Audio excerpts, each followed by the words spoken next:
Welcome back to another episode of The Adversity Advantage. I'm your host, Doug Bopst, and today's guest is Ken Rideout, who is co-host of the popular podcast, The Fight with Teddy Atlas.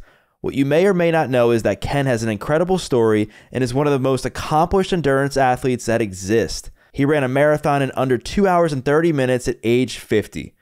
But things didn't always come easy for Ken, as his life has been filled with many forms of adversity, including battles with addiction, a difficult upbringing, becoming a prison guard right after graduating high school, and working on Wall Street with no formal experience. The remedy for his transformation has included an unshakable commitment to his health, recovery, and his family.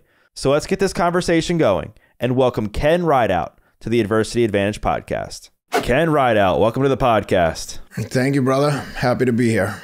I'm happy to have you. You're a wealth of knowledge, wisdom. You're a freak of nature when it comes to athletics. But I want to go back a little bit because, given that you're a world-class athlete and you're doing incredible things in that arena, including running a sub 230 marathon at 50 years old and so many other things. And I want to get into the training and mindset that goes into that. But I thought it would be good to at least start with your upbringing, because I know that will help paint a totally different picture than I think people might be used to seeing. Yeah, that's for sure. When you list all those accolades, I think, is he talking about me?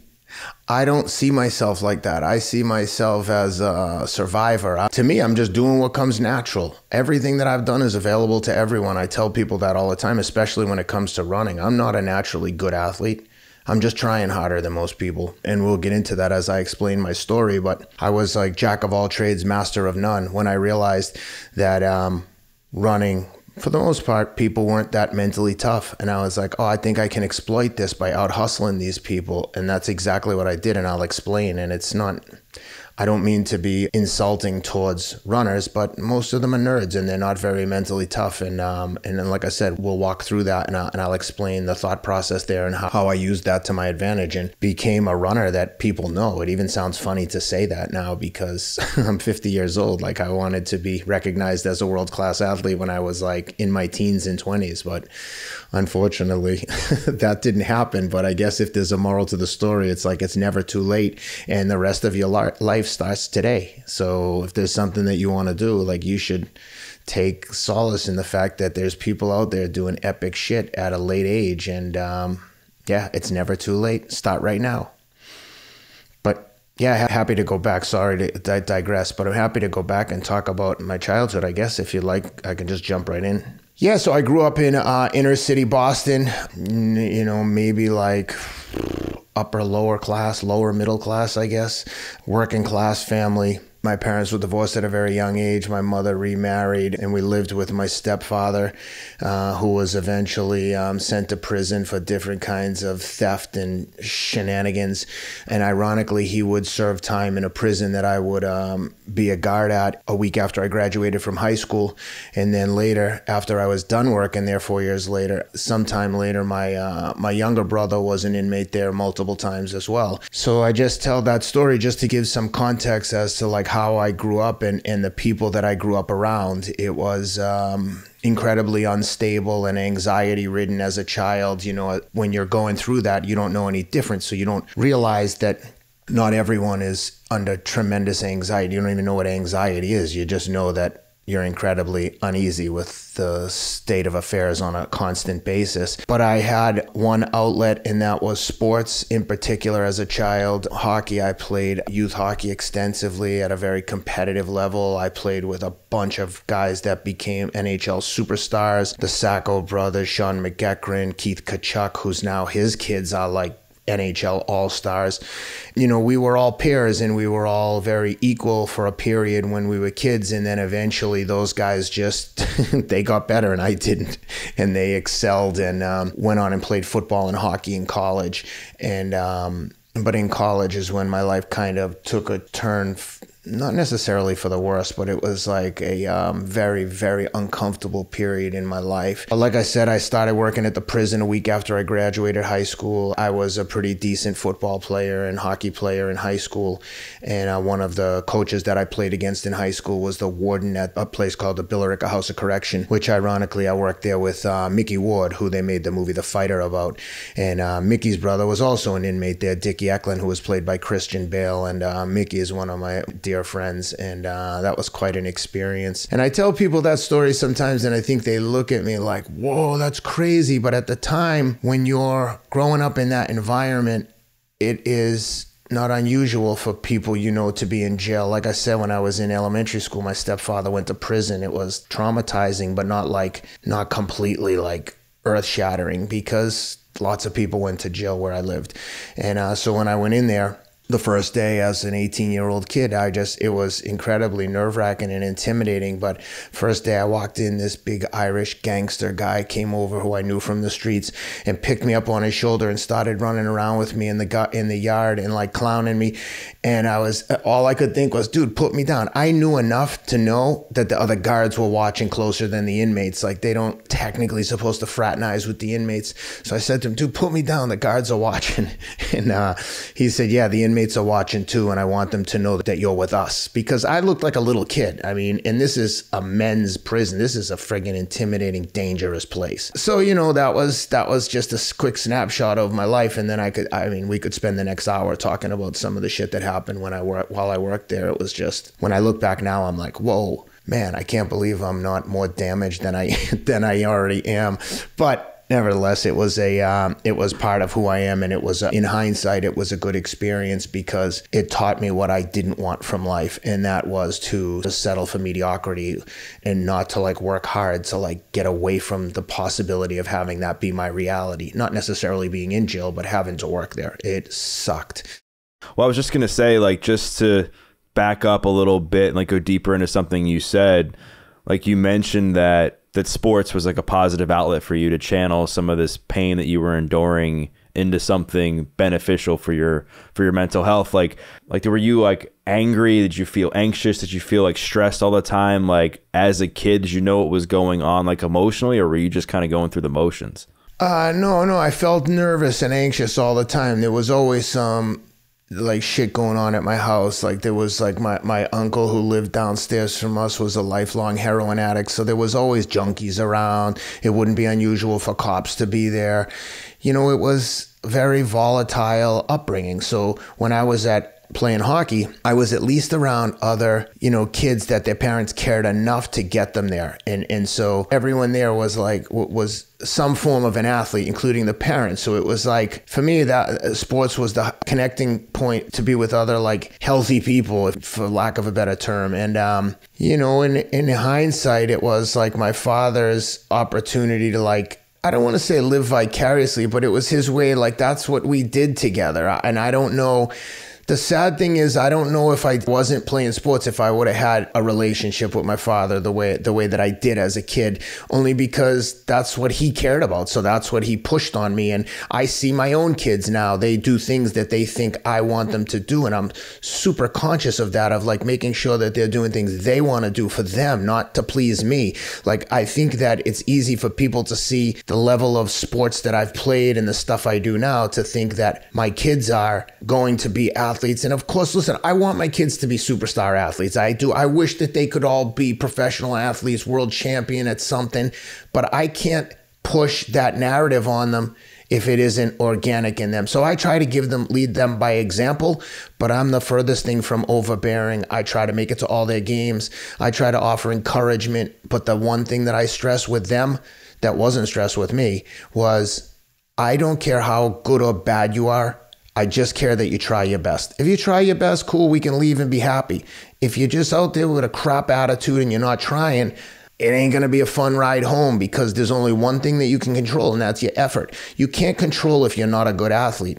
And when I was a kid, it was that wasn't the case. If I didn't do good, it would be, if I didn't play well, I would get yelled at the whole way home until I would cry. And this was until I was in my teens. I feel I'd be oh, I don't want to get in the car. I'm dreading this if I didn't play well. And I would always think, do you think that I'm not trying? I'm trying. I suck. like accept it, you know, and it was constant frustration. But for the most part, I was, you know, a pretty happy kid relative to the people I was around. You know, I got along with my teachers. I was like kind of like a teacher's pet, but, you know, not a nerd, but I'm much more of a nerd now than I was then. And I was just a happy, balanced kid. I just knew that I had to get the hell out of the situation I was in, but I couldn't wait to get out of high school and move away to college. Right. And I think what happens is people become a product of their environment, and sometimes they just stay stuck in those dark places because that's all they know. And with you, you know, you had certain members of your family going to jail. You talked about, you know, how just people around you were just constantly getting into trouble. But here you are now. You've had so much success personally and professionally. So you talked about working at the prison system and how that was an experience that really helped shape your life. Like, how did you go from working in the prison system to, you know, having a super successful career on Wall Street? Like, what was that transition like? Yeah, man, thanks for all the kind words. It's flattering and slightly embarrassing because, again, I don't think of myself as super successful. I'm just like doing what I think I'm supposed to do. I wish that I had moments where I could like appreciate the accomplishments, but I think that's what keeps me grinding is I never feel like, I mean, I appreciate what I've done, but I don't feel like I made it. But the transition, I think that working in the prison in hindsight was the biggest eye opener of my life because I studied sociology at Framingham State, and I always joke with people when I moved to New York and started working in finance, it wasn't like the Wall Street community was like waiting for me with open arms, like, oh shit, here comes Ken from Framingham State with his sociology degree. Let's get him on a trading desk. He's a killer. I'm like, I always tell people, if you told me to go to Wall Street and work in finance, even be a stockbroker or any kind of job in finance, it would have been the equivalent of telling me to go be an astronaut. I would be like, I wouldn't even know where to begin. How do I know? No one, I don't know anyone in that space. A matter of fact, so I moved to New York, and my first job was as a pharmaceutical sales rep at a small piece of crap pharmaceutical company. You know, the drugs were terrible. They were like, you know, all repurchases from bigger companies. They were rolling off patent. You know, it was crazy. But it got me to New York and got me on the grind. And so this is right after college. You moved to New York? Yep, I moved to New York, and I went and I joined a gym, and I was playing pickup like a men's hockey league. And again, I had just stopped playing hockey on a bunch of different competitive levels, and I was like in good shape. So I was playing hockey, and I was working and seeing these kids in finance at the gym I was working out, and I'm like, these kids are dweebs. How are they making so much money? Like, I've got to figure out a way to get in there. And I never look at anything, whether it's the Iron Man or fighting or anything, and think like, I can't do that. I think, oh shit, that's scary. And as soon as I feel like I'm acknowledging that something is intimidating to me, which is why I started boxing in high school, I was like, oh my God, am I going to be controlled by this fear, or am I going to deal with it head on? Now that I know that I'm afraid of that, I've got to go deal with it. I don't want to live a life of fear. I don't want to be afraid of anything. So I was playing hockey with a kid. Long story short, he was like, hey, we're looking for an assistant on a trading desk. I mean, entry level, like bottom of the barrel. Like, so I get to this job, and they're literally hazing me, you know, like we were trading energy commodities, so electricity, natural gas, oil, and they're writing the prices on the whiteboard. This is in like the late 90s, and they're yelling at me, write this, bid, offer that. I'm like, I don't even know what bids and offers are. I know nothing about finance. And yeah, they're hazing me, and one kid is just hazing me mercilessly for like weeks, and he threw a dry eraser at me one day. And I was like, fuck this job. I slapped him so hard across the face, his head almost spun around. And needless to say, they fired me. And I was like a madman. I was like, when you fucking leave this office, man, I'm going to kill you. You're dead. And they were like, calm down. I'm like, no big deal. I'm calm. He said, I'm not coming outside. I said, you're going to have to sleep here because I'm waiting outside until you come out. I'm beat the shit out of you. Anyway, I was so happy that they gave me 2 weeks severance. I was like, oh my God, they 2 free weeks of pay. This is how naive I was as to like the ways of the world. I didn't even know we had competitors. And long story short, some competitors heard about what had happened. One of the senior traders at Enron was from Martha's Vineyard. He called me and said, hey, I heard what happened. I'm going to get you another job. I had a job within 2 days at a competitor making twice as much. I was making $40,000. They were like, can you start Monday? We'll pay you 80 grand. To me, it was the equivalent of $1 million. I was like, oh my God, I can't believe it. And that started.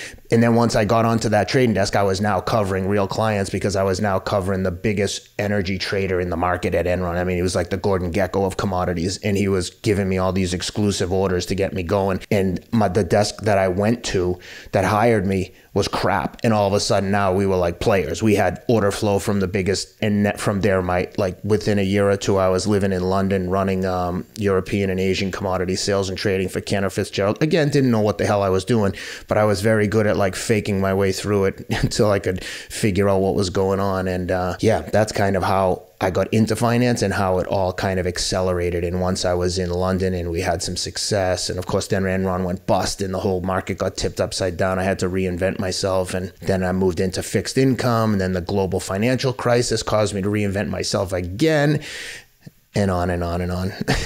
Yeah. Wow, what a story, man. So far, right? We've only begun to unpack like half of it. And one thing that stuck out to me is that this mindset that you had back then, the fake it till you make it, just outwork everyone until the job gets done. And essentially just because maybe on paper you're not qualified, like behave in a way that you are.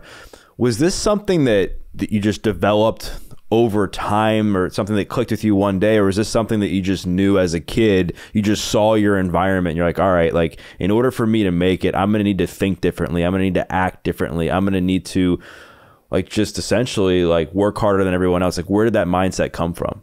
Yeah, man, I wish I had an answer like that for you, that I had an epiphany and came up with a master plan, but it wasn't. It was like a step-by-step process. It's still happening. I mean, I'm still trying to figure myself out and figure out my mentality, but I just knew that I wanted to be successful. It was less about money too. I'm not, in a weird way, I'm not motivated by money. I tell people all the time, and I've had money and lost money multiple times, and I tell people, I promise you, I know it's easy if you've never had money to think like, oh, bullshit, if you have money, you'll be happy.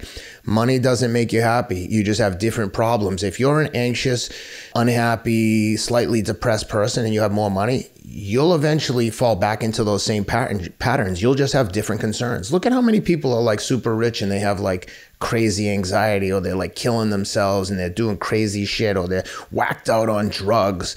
Like, money isn't the answer. It's feeling good about yourself and having purpose. And, and it took me a long time to figure that out. And like I said, when I was in college is when I started to realize, shit, I'm on my own. And that's when like real anxiety of like, okay, it's on. It's almost like as a kid, maybe I had thought eventually things will figure themselves out. They'll get easy. And I hadn't really done much strategizing in terms of studying and thinking about what I wanted to study in college to set myself up for the future. And then all of a sudden I was there and I was like, oh my God, my grades suck. I've got a degree in sociology. What am I going to do for work? And all of a sudden I was like, it's go time. I've got to get serious. So it wasn't necessarily a master plan. It was like problem solving on the fly. I was like, all right, first thing I got to do is get out of school with reasonable grades and find a job. Once I found a job, I was like, I got to get a better job. Once I had a better job doing what I was doing initially as an interdealer broker, that was an excellent job, but not a career. And at some point, I made the conscious decision to try to move to the banking side, to get on a bank trading desk, which they call the sell side, because you're selling ideas, you're selling deals that you're bringing to market for different corporations, whether it's corporate bonds or equities. So I did that. And then once I got there, I was like, well, really the buy side, asset managers, the side of the market that's buying assets from banks to manage on behalf of institutional and retail customers. If I could get to the buy side, those are the really smart guys. That's a step up the prestige ladder. And then eventually I did that. And once I did that, I was like, this sucks too. I don't want to do any of this. Like, I want to work for myself. I want to do things that are fulfilling. And then like a few years ago, I figured out a way to go out and work on my own as a placement agent / consultant, helping different funds raise assets and different brands and startups raise equity and debt financing. And even when I say it, it makes it sound like I'm much smarter than I am. I'm not. I just know how to read people, and I know how to connect people with ideas and the right ideas with the right investors. And that's how I've built my career. I built my career out of being interesting. My friend Jesse Itzler has a program called Build Your Life Resume. And I always joke with him that to me, that's so obvious. Like, be interesting. Like, I've built a whole career out of being an interesting person, but it's not a conscious thing. It's like, my worst fear is being mediocre. If a day goes by and I don't do something that's like productive or fun or adding to my like life story, I feel empty inside. I'm like, look, sometimes I love to lounge around and be lazy as hell. sometimes. But if I do that one day, the next day I'm like, what can we do? Like, I look at my kids, I'm like, who wants to do something? I don't know what, let's do it. And so anyway, like, I only say that because there are people out there that I have to point out to others that, live a full, interesting life. But to me, that's just been my default setting. Yeah. And it almost in ways can have some negative side effects, right? This like more, and it's like more success, more money, more awards, like more races, more miles, more this. And what's interesting is that like it could have been pretty easy for you to fall into addictive patterns with like drugs and alcohol when you were a kid based on the environment you were in. But really it didn't catch up with you until like later on in life. So if you could maybe talk about like what led to your drug addiction and what has been the path out into recovery. Yeah. And I want to start by saying the path to recovery is a daily struggle. It's constant. I still make mistakes and I'll get into it. But like I said at the beginning, like when you list all my accolades without all my like blemishes, it makes me sound so much better than I am. But I think because I see my flaws and I'm so hard on myself, it's very hard for me to appreciate the successes because I know all the mistakes and pitfalls I've fallen into. When I was in college, I just remember thinking, I saw people doing cocaine and I remember thinking like, oh, what's cocaine about? Like I'd heard about it, but I didn't know anyone that did it. And I just remember consciously thinking like, hey, who does cocaine? I want to try it. I'm curious what's it about. No idea why or how. Maybe I was just like always been so straight-laced that I just wanted to like experiment.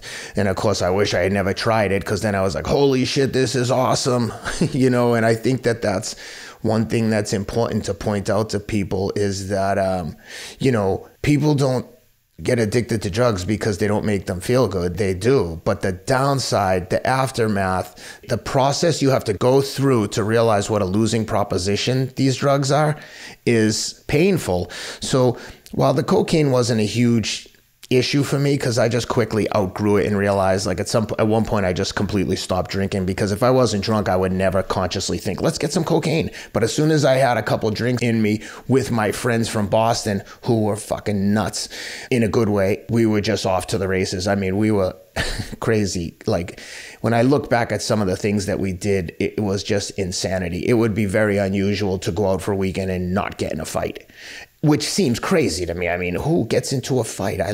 It's so shameful looking back, but it is what it is. It's part of the journey. So I moved to New York, realized this is a losing proposition. That like I probably went through that for a few years of like, doing cocaine every couple of weeks. And I wouldn't say that it had become a problem to that it was really negatively affecting my life. It certainly wasn't making it better, but it wasn't like I handled my business. It never interfered with priorities. But then when I moved to New York and started working, I had a surgery on my ankle and I got some Percocet. And that was like, looking back, one of the worst things that's ever happened to me. Because when I discovered opioids and the feelings that opioids can give you, and again, anyone who's... when you think about the opioid epidemic in this country, you have to recognize the reason that epidemic exists is because when you first try opioids, if you're a person, a kid, an adult who has any kind of anxiety or discomfort or any kind of like mental unease, that first hit like dose of opioids is like, oh my God. And I'm sure most people have at some point tried pain medicine when they've had surgery or something else. That feeling. The difference is some people feel it and they're like, oh my God, I'm in heaven. I want this all the time. And that set off just a fucking painful period of my life of basically just being a full-time functioning drug addict, where I would just take pills for, all day, every day for months at a time. Then I would, be so disgusted with myself that I would put myself into, a week of withdrawals. Of course, you're not telling anyone, but as anyone knows who's gone through withdrawals, imagine having the worst flu of your life, only it doesn't go away for like a week, and you can make it go away in 1 second by just taking another pill. And it's very easy to be like, let me just take one just to get through the next 12 hours. And that's part of the lie. It's like once you take one, you're like, okay, yeah, I'm done with the withdrawals. I'm back on the train. But I did it. I got through it. The first real time when I was living in London, I went to AA, Narcotics Anonymous. That was like the best thing I ever did in terms of And you're how old? You're like mid-20s, late 20s? Yeah, mid-20s. And remember, too, at the time when I'm living in London, I'm like flying the Concorde back and forth from New York to London. They pay my rent. I'm living in a 3-story house, private house in London. I had a brand new Porsche. I had money to burn compared to where I thought I would be in my life at that point. I was just, it was all working. So money wasn't an issue. So I had the ability to like buy whatever I wanted. And it was just, like I said, on the surface, it'd be like, wow, look, you're doing great. You have all this money. And in my brain, I was like, yeah, I'm a drug addict. I'm a complete piece of shit. I'm a loser. Like, there's no happiness here. There were moments of like masking happiness, of pretending to be happy and doing things that appeared happy. And I did have a lot of great experiences traveling around Europe, but it sucked to have that kind of anchor around my ankle. But nevertheless, I did it. I got off the drugs and then cycled on and off through drug addiction probably for the next 5 to 10 years, sometimes having real long periods of sobriety followed by, months of addiction. And then I eventually discovered a drug called Vivitrol. That's like an opioid blocker. You take it once a month. It's an injection, and it kind of saved my life, more or less. And that was what helped me really get sober for the long haul and kind of changed my, one of the things that happens when you're addicted to opioids is your brain goes through chemical changes, and those opioid receptors get damaged, and like your brain just gets completely like rewired. And that Vivitrol, allegedly, I'm not a biochemist, but that Vivitrol kind of rewires some of those circuits and helps to rebuild some of those neural pathways that get fucked up from opioids. And that drug for me was incredible. I think that I took it 3 months in a row. So you got 90 days of forced sobriety, because once you take that drug, by the way, it's an opioid blocker, you can't get high. And of course, after a month or two, everyone would try, including myself. And you realize like, what a waste of money. These drugs aren't doing anything. And then you run the risk of obviously overdosing if you just try to like take so much that it gets through the blocker, but it just doesn't.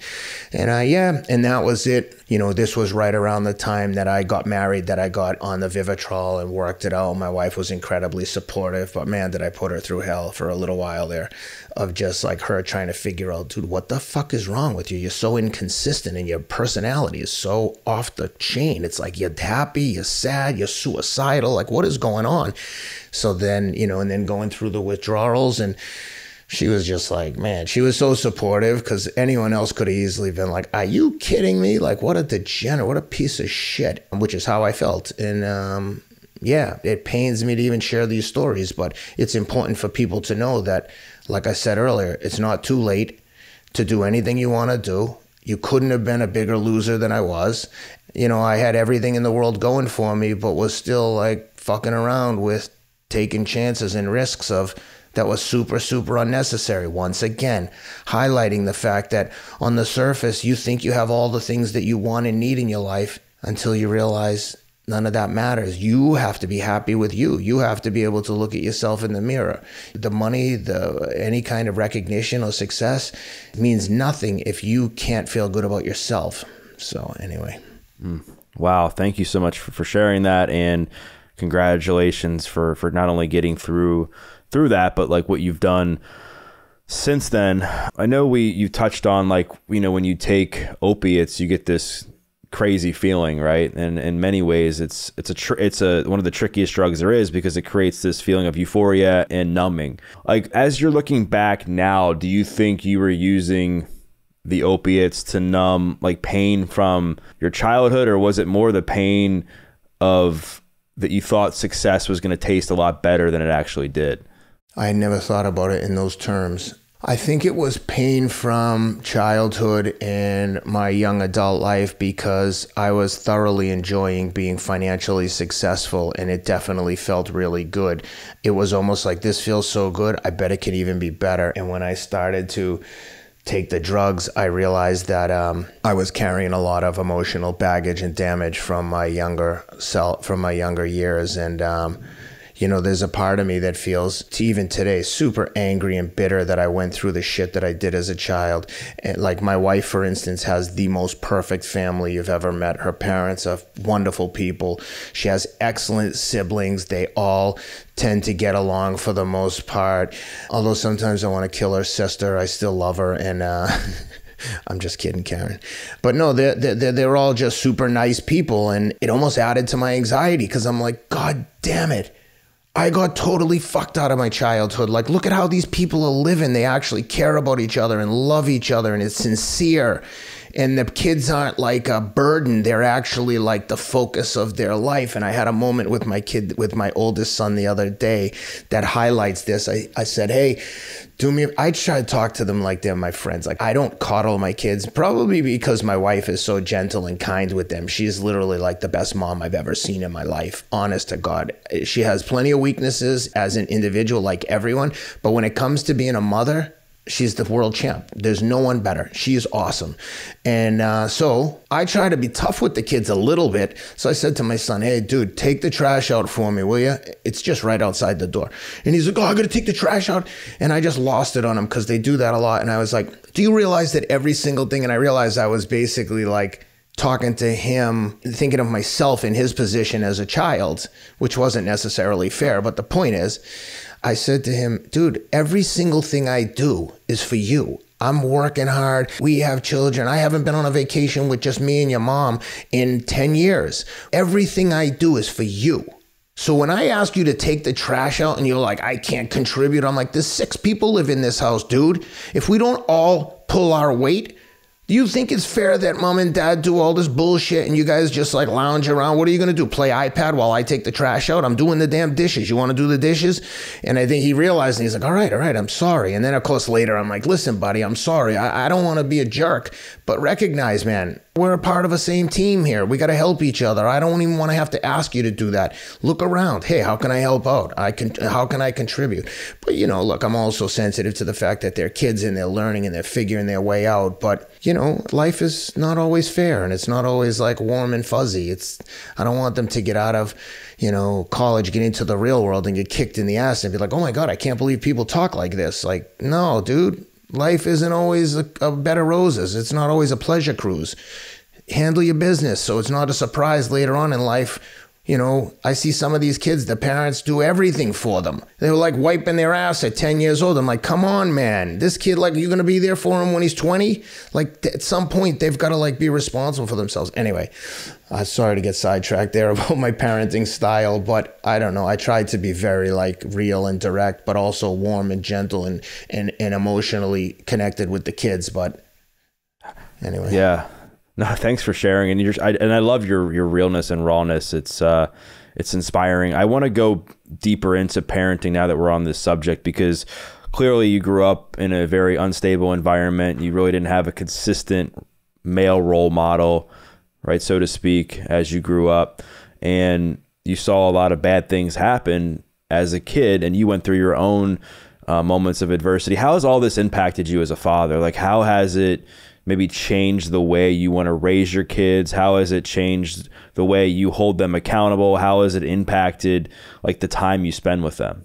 Massively. Mainly when I'm making mistakes, it reminds me quickly of like how every single thing you say and do to your kids, you think they're not going to remember.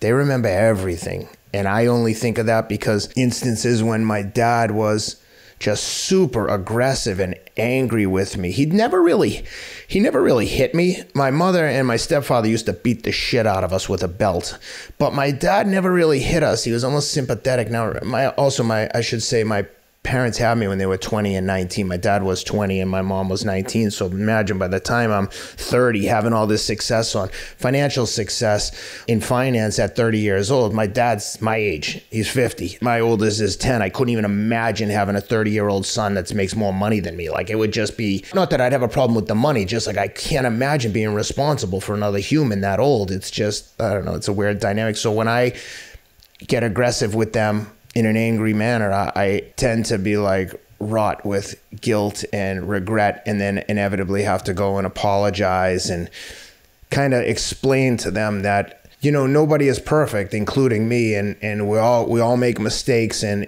it's okay to make mistakes as long as you're not making the same mistakes over and over, and you can identify the mistake and make amends. So, we have I talk to them a lot, and I always tell them that I love them. I try to connect with them all one-on-one frequently. I care so much about their emotional well-being more than anything, more than sports, more than school, because I know that that's, in hindsight, the damage that was done to me was like emotional damage, not necessarily. I always say weren't really abused, but if I saw someone hit their kids the way my mother and stepfather would hit us with a belt, I'd be in jail for murder. If I saw someone whipping their kid with a belt, I'd be like, yo, a hand isn't good enough? You're going to whip them with a belt? It was crazy. So, needless to say, my kids don't really get spankings, although I threaten them with spankings all the time. Although usually I'm like, if you do that again, dude, I'm going to give you a punch right in the head. And they're like, people on the outside listening would be like, what? But even my wife go, that if someone hears you, they're going to think you're crazy. I'm like, no one thinks I'm really going to punch him. Even my kids were like, oh, what about him? What about Jack? He should get a punch too. I'm like, you're all going to get a punch. But needless to say, no one's ever been punched. But sometimes I forget that they're not me and we're not in the place where I grew up. And my wife will say, I'm always, whenever I go into the gym in my house, they always want to work out with me. And it's like, it's hard because it's like I can't even really get good work when they're in there because the whole time I just want to cry. I'm like, oh my God, look at my kids. This is everything I ever wanted. My kids just like, they love me. They want to be with me. They want to do this. It's so, honestly, I tell my wife, please don't let the kids come down. I gotta get like 30 minutes of hard work. And when they're in there, all I want to do is like talk to them and train them. But anyway, when I train them like in boxing and jiu-jitsu and stuff, and we clown around, and I tell them like different scenarios, like how to handle bullies or whatever it is, I always try and tell them, listen, you can ask someone nicely 2-3 times, like, please stop doing that. Please don't put your hands on me. But after a certain amount of times, sometimes you have to knuckle someone. And my wife will be like, don't tell them to do that. And I'm like, listen, you never know. She's like, there hasn't been a fight in this town in like 25 years in elementary school. I'm like, well, I don't want it to be the first time. And if there is a first time, I want to make sure that they get the first shot in and know how to defend themselves, because I'd rather them be a warrior in a garden than a gardener stuck in a war.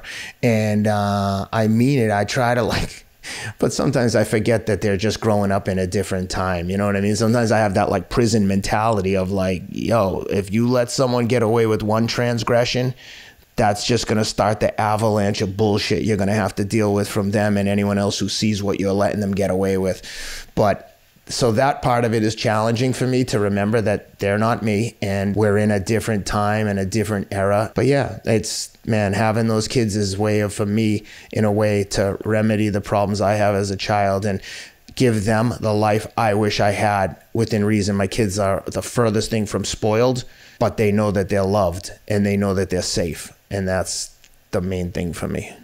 Yeah, I mean, and good for you for having like the self-awareness that like your past and your upbringing can creep up in the way that you parent your kids sometimes, and that you're constantly trying to work on that and improve that, because there's a lot of people that will never understand how much their upbringing is impacting them as a parent. You talked about like how important it is for you to help your kids with their emotional health. I know you have a special relationship with your oldest daughter, who is adopted from Ethiopia, and I've heard that she often can feel like an outsider at school and in certain social settings, and even in particular moments with the family, because she is the one that's adopted. Like what do you tell her when she comes to you and she feels like an outsider or she feels like she's different? Like, how do you get her to feel emotionally confident and well? Yeah, man, I think you're trying to make me cry. I think you're just looking for ratings now, because this is incredibly emotional for me. I hate letting people see me get emotional, but when I think about her, I just get incredibly protective. Because she feels so different and emotionally fragile, she doesn't like being different. She doesn't like being black in a white family. She doesn't necessarily not like being black. She hates telling people she's adopted. And I'm like, Tensei, you're black. We're white. They know you're adopted. If you don't, I can't help you there. But I also, as I said earlier, I don't coddle my kids. I tell her like, hey, that's life, man. You don't have to like everything, but you have to accept everything. And the way you think of yourself is the way other people are going to think of you. And then I show her examples of people like Erykah Badu and other like outspoken black personalities that have really funky styles. And I say, if you didn't know this person and you didn't see them on stage in front of tens of thousands of people, you'd think that they were a little bit weird with this outfit or this style. But because they get on stage and demand that everyone recognizes their coolness, people believe them and they think that they're the coolest women in the world. And I said, and that goes for everyone. You tell people who you are and they'll believe you. You try to fake your way through it, they're going to see right through you and think you're a fraud. So if you think you feel uncomfortable and insecure, people are going to see that. If you carry yourself like a strong woman, in this case, a black woman, and I give you examples of 100 of them that will be role models for you. You have to believe that, though. I can't make you believe that. I can only show you examples of how to behave and how to be confident in yourself. And, you know, we have a bunch of Ethiopian friends, mainly professional runners, but she's also friendly with Vashti Cunningham, who's the world indoor high jump champ, the daughter of Randall Cunningham, the great quarterback from the Philadelphia Eagles. She'll chit chat with her occasionally. Actually, Vashti was texting her the night before she jumped in the Tokyo Olympics last summer.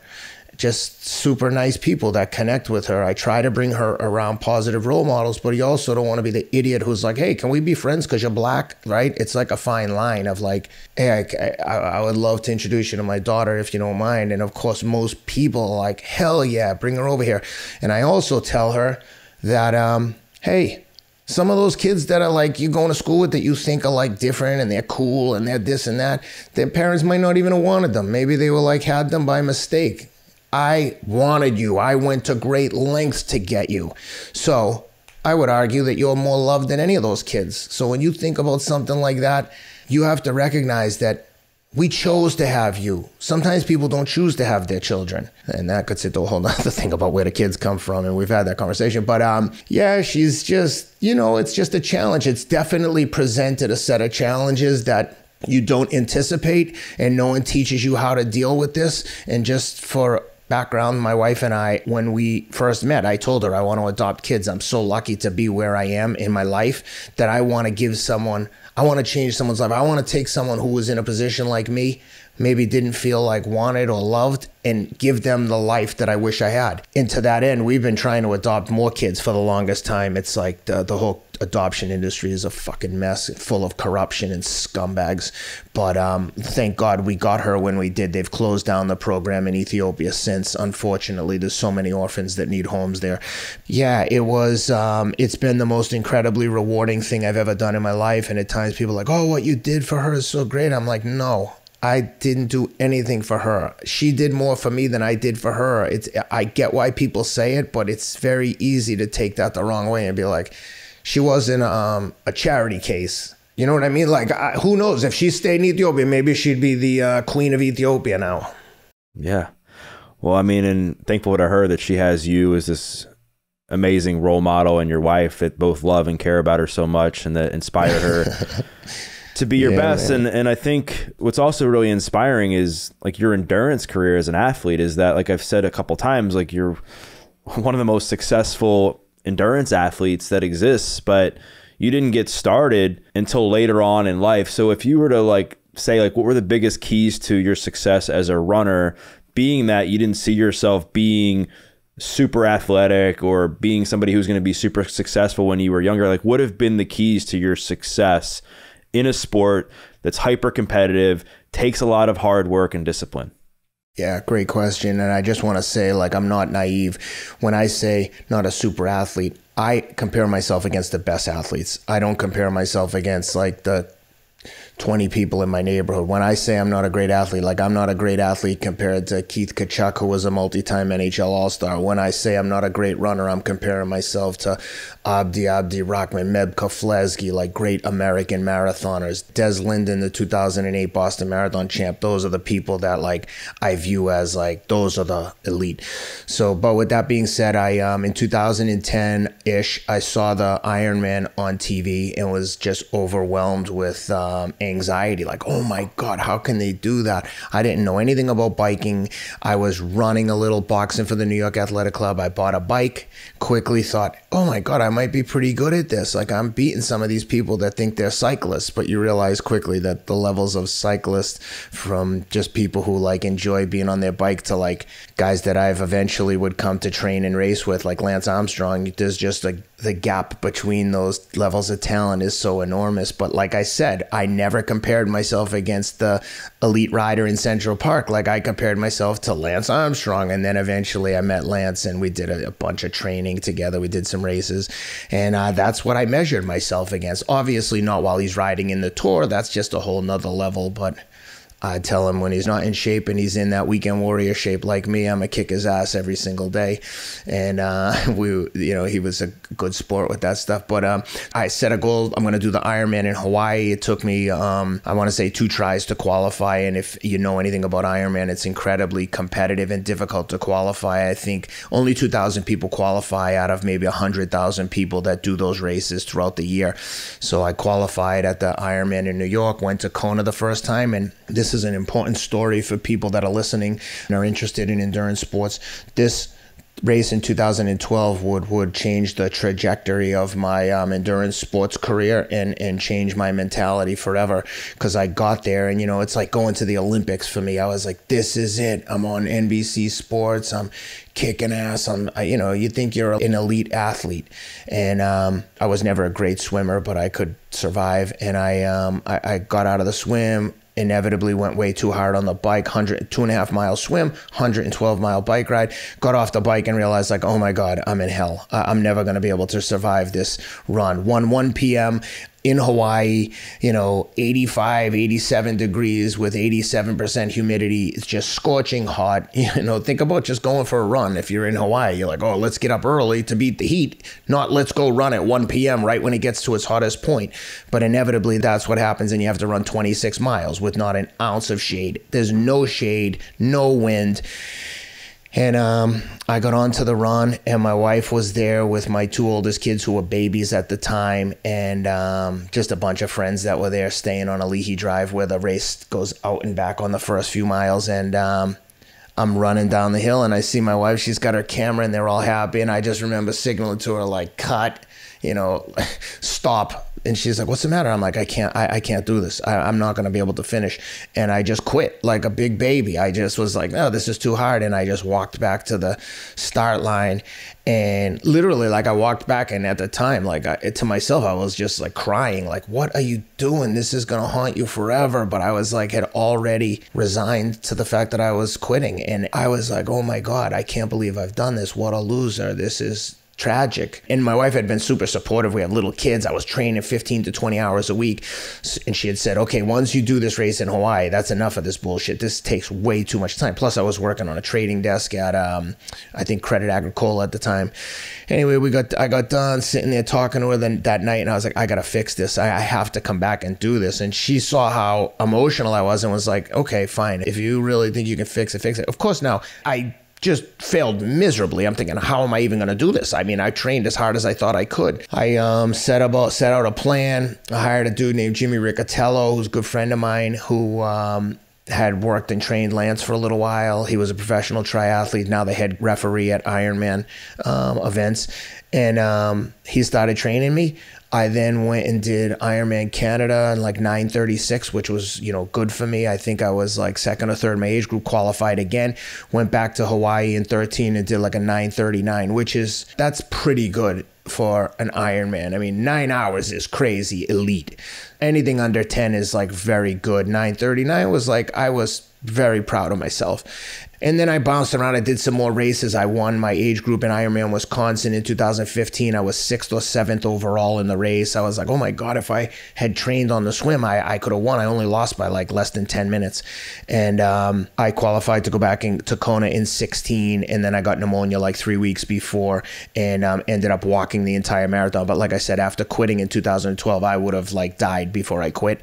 I did it in like 11 hours. And then after that, and I had now I had 4 4 kids and living in LA, I was just like, look, this isn't feasible. I can't, it's not fair to anyone. And, you know, I'm like the old idiot that's like obsessed with Ironman and triathlon. And it's like some of the best people in the world I met through endurance sports, but my God, is it a nerd fest, with myself being the, like, you know, tallest little person of the nerds.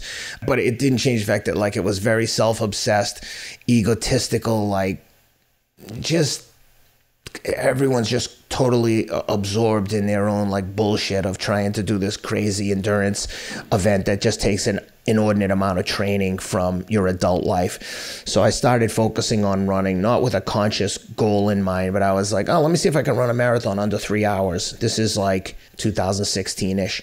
And very quickly I started progressing, but all I did was run 10 miles a day every day for like 2 or 3 years. And then if I had a marathon coming up 8 weeks out, I would do 8 long runs once a week of like 20 plus miles very aggressively. And I just started improving dramatically. And I got down to like a 2:33 marathon. And then I hired my current coach, Mario Fraioli, who hosts a podcast called The Morning Shakeout.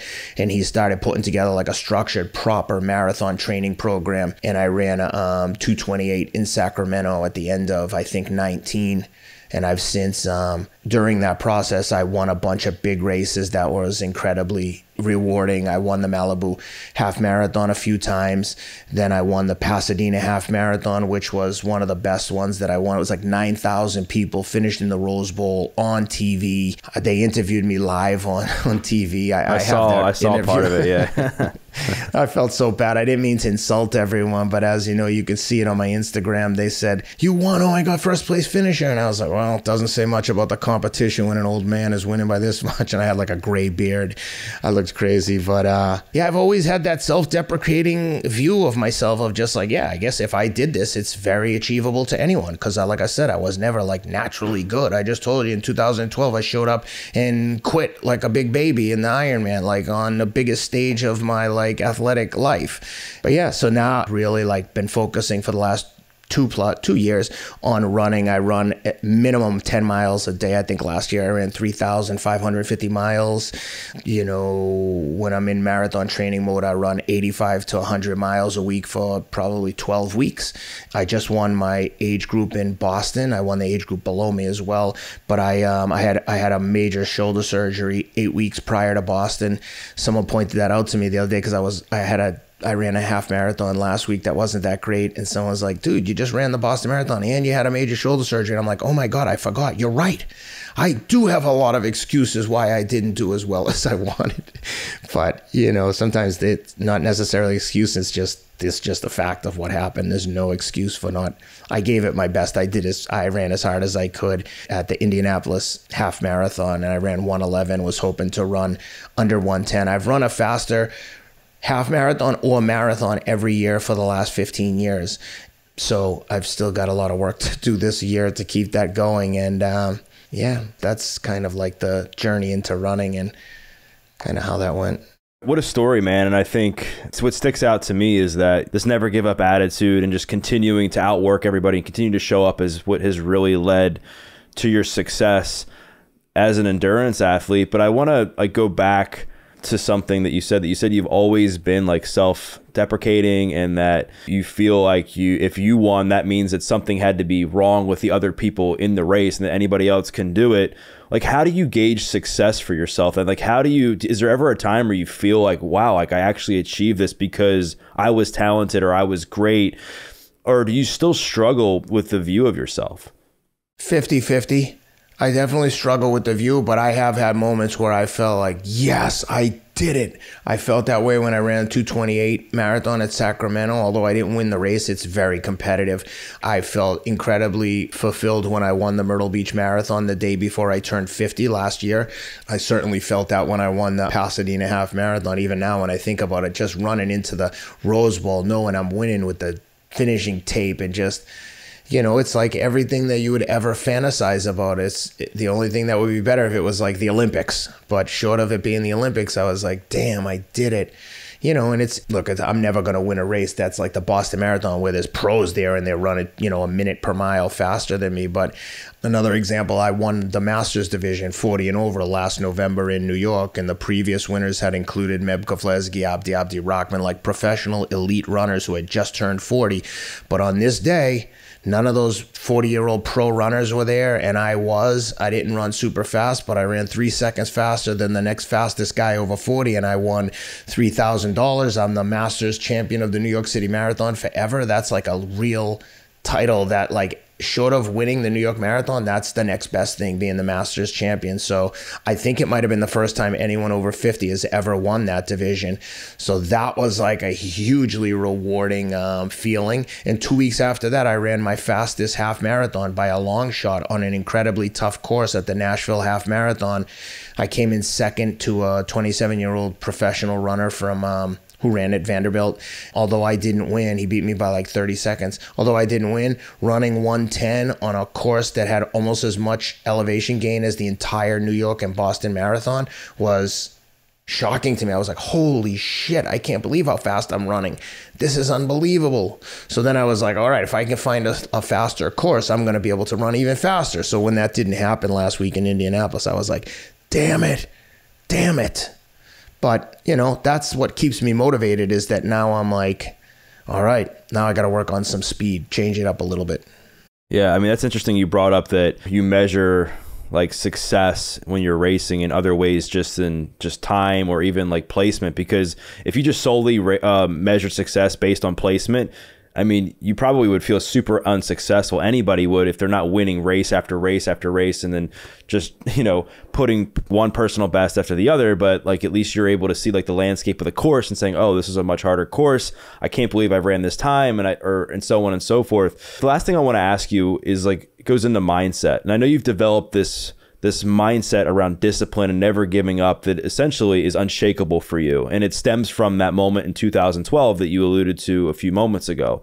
But there's a lot of people that are listening to this. There's a lot of people that exist that they're really good at starting something, and when stuff gets hard, it becomes super easy for people to quit. And as soon as you start to talk yourself out of something and start to say, you know what, like, it's okay, I'll try again tomorrow, or I'll try again next year, or this is too hard for me, like, you can start to validate yourself and believe your own BS. So what are some tactics that you've used over the years when I'm sure there's been moments where you've wanted to quit but you didn't? Like, what are some of the things you tell yourself to get you by? I will tell you this is like, you have to determine, each person has to determine for them, what are some like non-negotiables for them in their life. Like, in other words, like for me, running and fitness is a non-negotiable. And I'll tell you why. I've said this before to people. Your fitness and wellness and mental and physical health has to come before everything. And that includes your children, your wife, your job. And okay, on the surface, someone would be like, is this guy fucking crazy? What are you talking about? How about this? If you're not healthy and the best version of yourself, you're useless to others. Imagine if you don't take care of yourself and you get some preventable disease because you weren't taking care of your health and fitness, and now your whole family has to take care of you.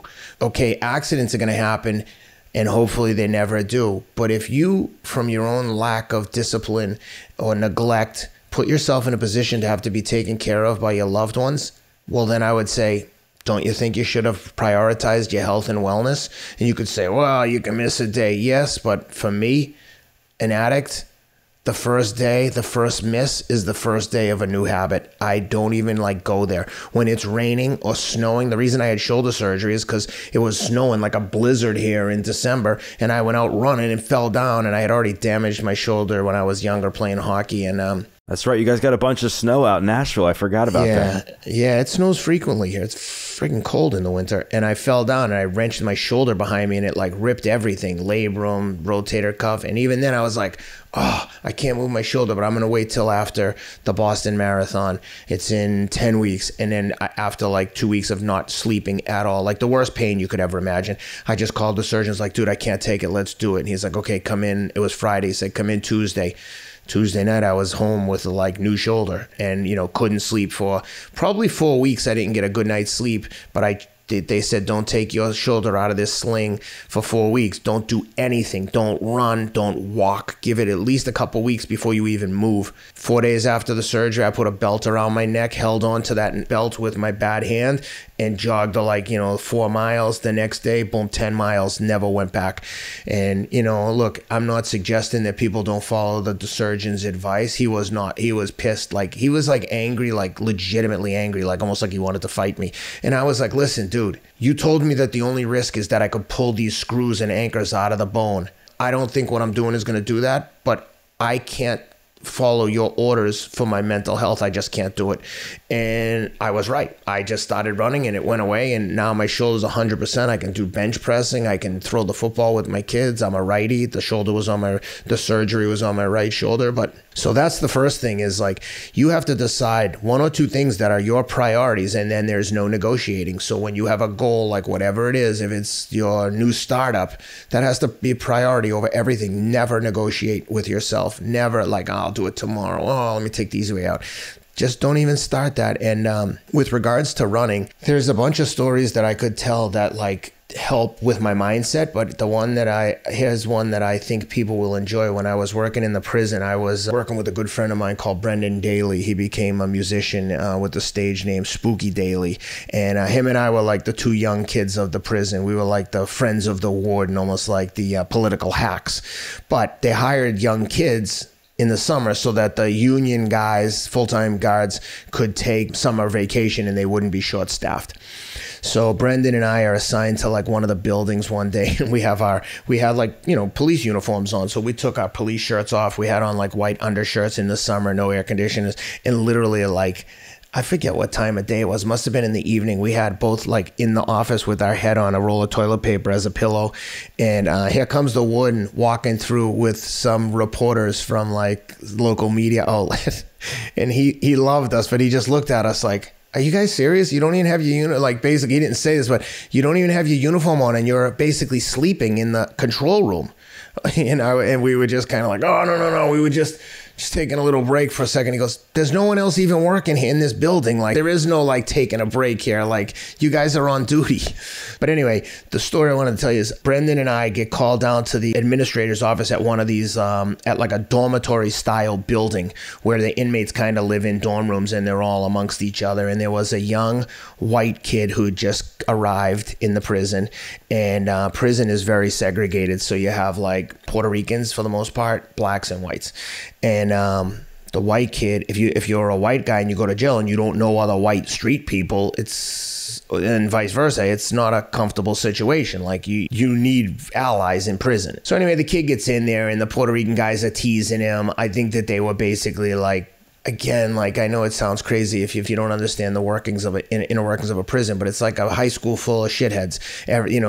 They clown around. It's they have fights, they clown around, they tease each other. So they were teasing this kid and telling him, implying that they were gonna rape him, and someone sprayed squirted cocoa butter on him. Something. They were just clowning him, and the guard saw it and brought the white kid down to the headman's office. And now he realizes if he tells them what these kids did, he's going to be a rat, and now his life's about to get markedly worse. But he's got to save some face, so he's in there and he tells the warden is talking to him, and they call me and Brendan. They're hey, go down. I think he might send this guy back to the main building, the maximum security building.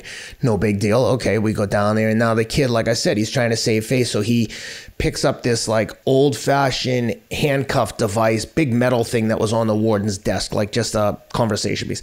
And he's how about I bash your head in with this? And we're kind of looking at him dude, what are you doing? We're going to kill you. It was basically just a cry for help.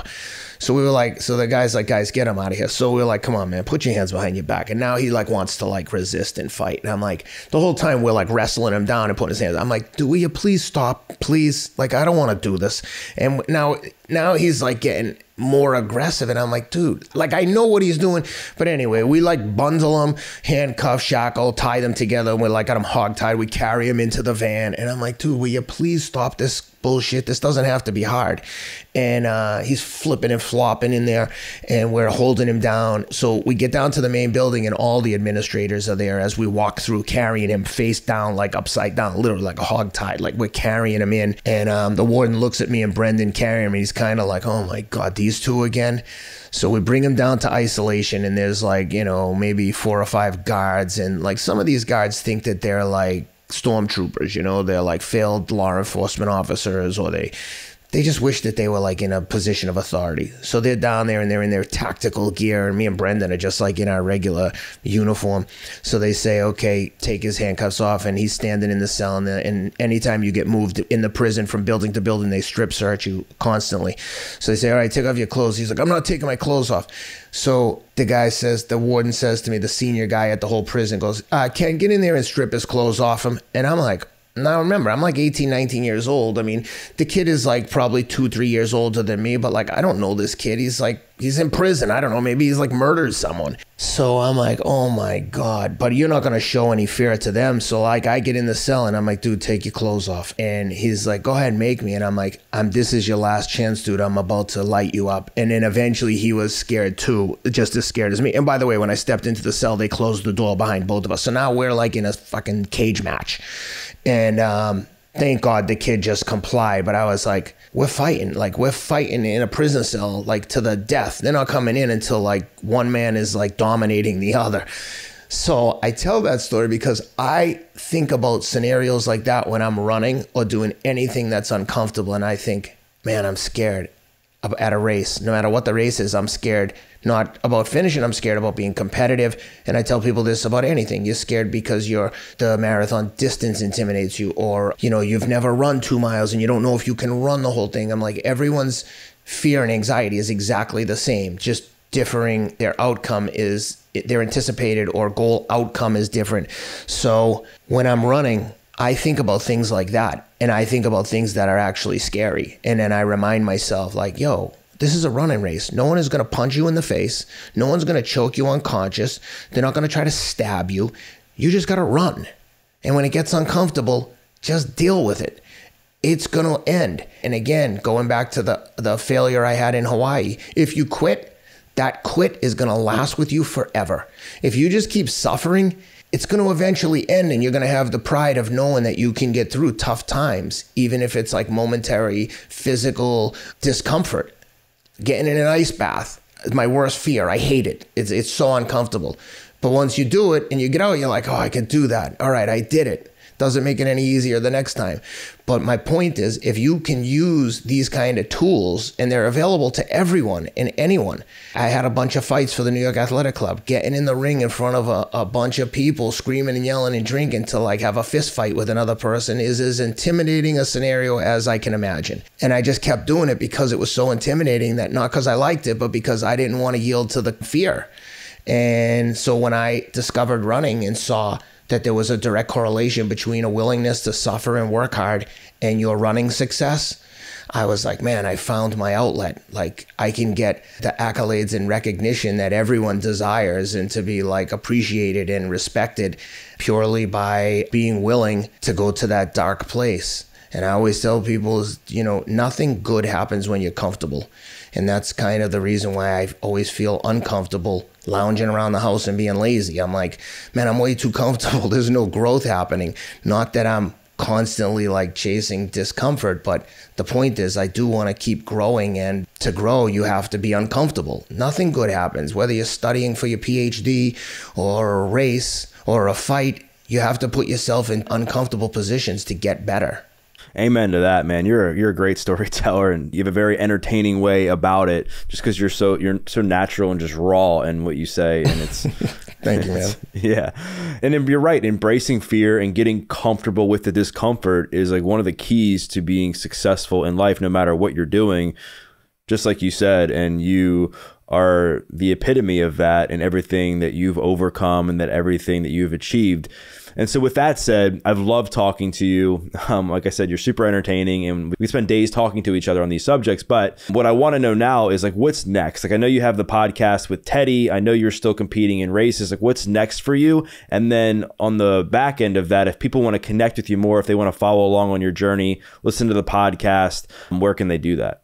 Yeah, for sure. The podcast is called The Fight with Teddy Atlas. I post a lot of stuff. I really enjoy Instagram. I think social media gets a bad rap a lot, but for me, it's an excellent way to connect with people that are interested in the stuff I'm doing. It's always incredibly humbling for me that people are interested in my story and my running accolades. And I also post every single workout I've ever done for the last 10 years on Strava.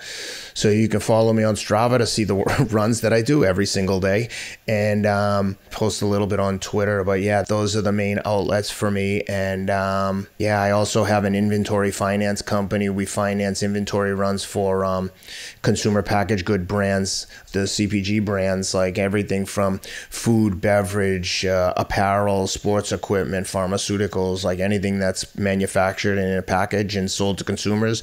We finance those inventory runs on a 30, 60, 90, 120-day term. The company's called Upside Financing, and we're just about to launch a podcast called the Upside Podcast, where we interview CPG founders and investors and just market players and provide an update or a kind of latest ongoings in the CPG space. You know, give founders, we will give founders an opportunity to talk about their brand, talk about some of the problem solving that they had to do early in their journey, what they did for inventory or non-dilutive working capital.